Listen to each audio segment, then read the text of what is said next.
भारत के 4 प्रमुख तीर्थ स्थलों में कुंभ के मेले लगते हैं। हरिद्वार, प्रयागराज, उज्जैन और नासिक। नासिक जिले की पुण्य भूमि में स्थित है भगवान शिव का अद्भुत मंदिर त्र्यंबकेश्वर।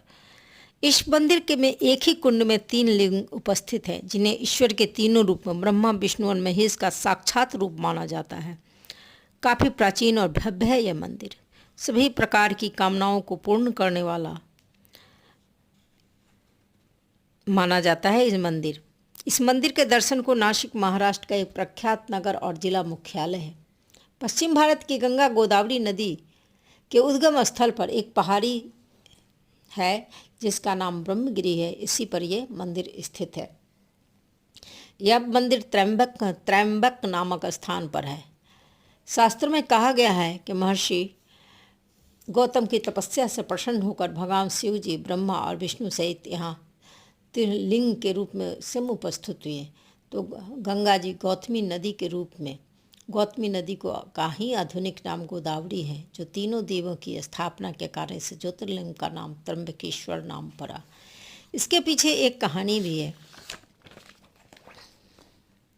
जब त्र्यंबक नामक स्थान में ब्रह्मगिरी पर एक बार बहुत वर्षों तक बारिश नहीं हुई थी, तब सभी मनुष्य और जीव जंतु यहाँ से पलायन करने लगे। तब गौतम ऋषि ने 6 महीने तक वरुण देव को प्रसन्नता के लिए तप किया था। वरुण देव प्रसन्न हुए और उपस्थित हुए। उन्होंने गौतम ऋषि से एक गड्ढा खोदने के लिए कहा। उस गड्ढे में उन्होंने दिव्य जल को भर दिया, जिससे वहाँ जो सूखा स्थान था पहाड़ी और चारों तरफ के इलाके हरे भरे हो गए। और फिर से मनुष्य और जीव जंतु वापस लौटे। वो क्षेत्र हरा भरा हो गया। एक बार की बात है कि महर्षि गौतम के शिष्य और उस जल में, उस अद्भुत जल को लेने गए हुए थे। उस समय कुछ ऋषियों की पत्नियां भी जल लेने आईं।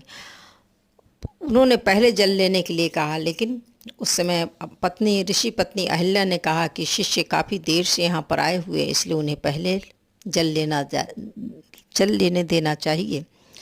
तब ऋषियों की पत्नियों ने जाकर अपने पतियों से काफ़ी बातें बढ़ाकर बोली। तब ऋषि क्रुद्ध हुए और उन्होंने गौतम को सबक सिखाने के लिए गणपति का तप किया। गणपति प्रकट हुए, तब उन्होंने उन्हें अपने कार्य में सफलता के लिए बोले। गणपति ने कहा, ठीक है, लेकिन इसका भविष्य में परिणाम अच्छा नहीं होगा। उसके बाद गणपति जी ने एक गाय का वेश बनाकर, रुग्ण गाय का वेश बनाकर वो गौतम के धान के खेत में पहुँचे। जब महर्षि गौतम ने उन्हें अपने हाथ से धान को